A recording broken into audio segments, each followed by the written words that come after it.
এই তো ভাই ভালো আছি। ভালো আছেন না? হ্যাঁ, শুরু আছি ভাই। 1 2 3।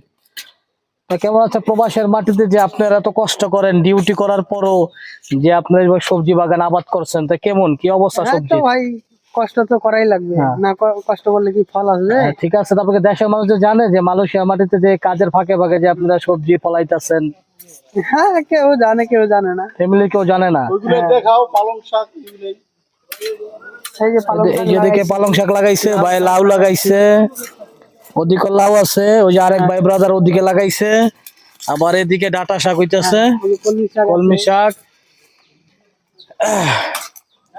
ভাইয়েরা যে পরিমাণ কষ্ট করেন বিদেশের মাটিতে কোম্পানিতে কাজ করার পরও যে আপনারা এই সমস্ত উদ্যোগ নিচ্ছেন, আমাদের দেখে খুব ভালো লাগলো। এই যে শাক, পালং শাক, এই যে শাক, পালং শাক আছে, লাউ শাক আছে, আপনি ওদিকে এই পালং শাক, লাউ শাক।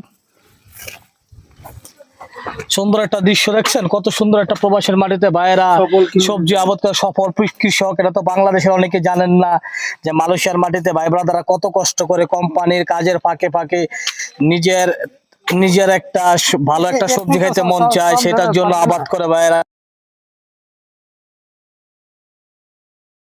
আবাদ করছে।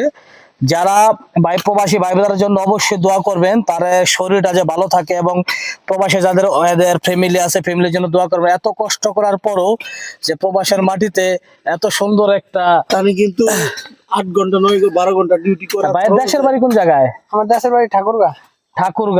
ঠাকুরগাঁর যে প্রবাসী ভাই, তার জন্য দোয়া করবেন। মালয়েশিয়ার মাটিতে এত সুন্দর একটা, যে এত কষ্ট করার পর কোম্পানি 8 ঘন্টা 11 ঘন্টা 12 ঘন্টা ডিউটি করার পরও যে ভাই এত সুন্দর একটা উদ্যোগ নিছে, এটার জন্য আমরা তারে অনেক ধন্যবাদ জানাই। যে প্রবাসের মাটিতে আমাদের বাংলাদেশের ভাইরা যে প্রবাসী কার্যকলাপ আমরা যে প্রবাসীদের নিয়ে যে কার্যকলাপ তুলে দেখেন আপনারা অবশ্যই পেজগুলি ফলো করে দেখতে পারবেন যে প্রবাসীরা এই দেশে কতটা কষ্ট করে, আর ওই কাজের ফাঁকে ফাঁকে কতটা কষ্ট করে পয়সা উপার্জন করে। তারপরে বাংলাদেশে যাবার সময় আপনার তাদের লাকেজ পায় না, ব্যাগ পায় না, এয়ারপোর্টে এটা পায় না সেটা পায় না, ঠিক।